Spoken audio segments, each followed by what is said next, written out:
श्रद्धा यादव के स्वर में टीसी म्यूजिक पर सुनिए यह गीत।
बाजों में तो धुन ही बंसुरिया। सुनी जलाई जावे मोरे गाँव तरिया, कौन सुर बाजों में तो धुन ही बंसुरिया। कौन सुर बाजों में तो धुन ही बंसुरिया। कौन सुर बाजों में तो धुन ही बंसुरिया। कौन सुर बाजों में तो धुन ही बंसुरिया। अपनी आवाज को दीजिए एक नया मुकाम। डिजिटल रिकॉर्डिंग की दुनिया का जाना पहचाना नाम स्वरांजलि, जहां गूंजती हैं ध्वनियां अपनी माटी की सौंधी सुगंध के साथ। छत्तीसगढ़ी संगीत के विविध रंग जो पहुंचाते हैं पूरे प्रदेश में डिजिटल रिकॉर्डिंग के संग। स्वरांजलि स्टूडियो, नेमीचंद गली number 2, Ganjpara, Raipur. TC music पर सुनना ना भूले दान लीला, पंडित सुंदरलाल शर्मा रची। सुप्रसिद्ध कवि लक्ष्मण मस्तूरिया, छाया चंद्राकर और तीजन पटेल के स्वर में सुनना ना भूले दान लीला।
टीसी म्यूजिक पर सुनना ना भूले दान लीला, पंडित सुंदरलाल शर्मा रची।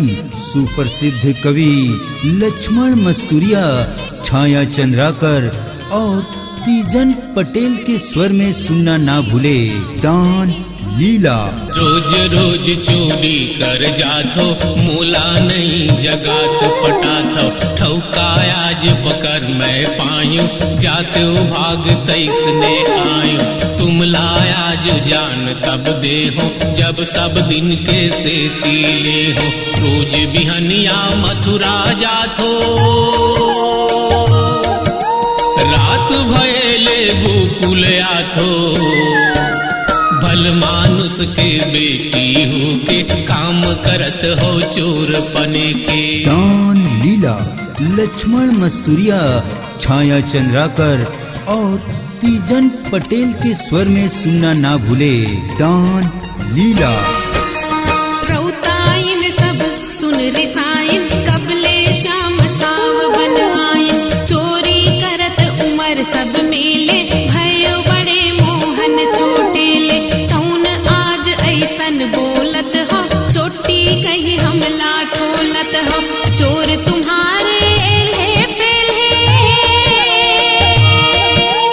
आओ तुम चोर चोर के चेले। काल चुराए जो माखन खाए, आज जो मोहन गए बुलाए। टीसी म्यूजिक पर सुनना ना भूले दान लीला, पंडित सुंदरलाल शर्मा रची। सुप्रसिद्ध कवि लक्ष्मण मस्तूरिया, छाया चंद्राकर और तीजन पटेल के स्वर में सुनना ना भूले दान लीला। जो राजा हो भला बता था, हाथी कहो कहाँ ले पाता। चाता मोर कहाँ तुम डारे, नौकर चाकर कहाँ तुम्हारे। गादी बैठो चवर डोलावा, तो फिर का गुण गाय चरावा। देखे गोई आखिर अहिरे, राजा हो के भंदई पहिरे। देसी म्यूजिक पर सुनना ना भूले दान लीला पंडित सुंदरलाल शर्मा रची सुप्रसिद्ध कवि लक्ष्मण मस्तूरिया, छाया चंद्राकर और तीजन पटेल के स्वर में सुनना ना भूले। अपनी आवाज को दीजिए एक नया मुकाम। डिजिटल रिकॉर्डिंग की दुनिया का जाना पहचाना नाम स्वरांजलि, जहां गूंजती हैं ध्वनियां अपनी माटी की सौंधी सुगंध के साथ। छत्तीसगढ़ी संगीत के विविध रंग जो पहुंचाते हैं पूरे प्रदेश में डिजिटल रिकॉर्डिंग के संग। स्वरांजलि स्टूडियो, नेमी चंद गली नंबर 2, गंजपारा, रायपुर।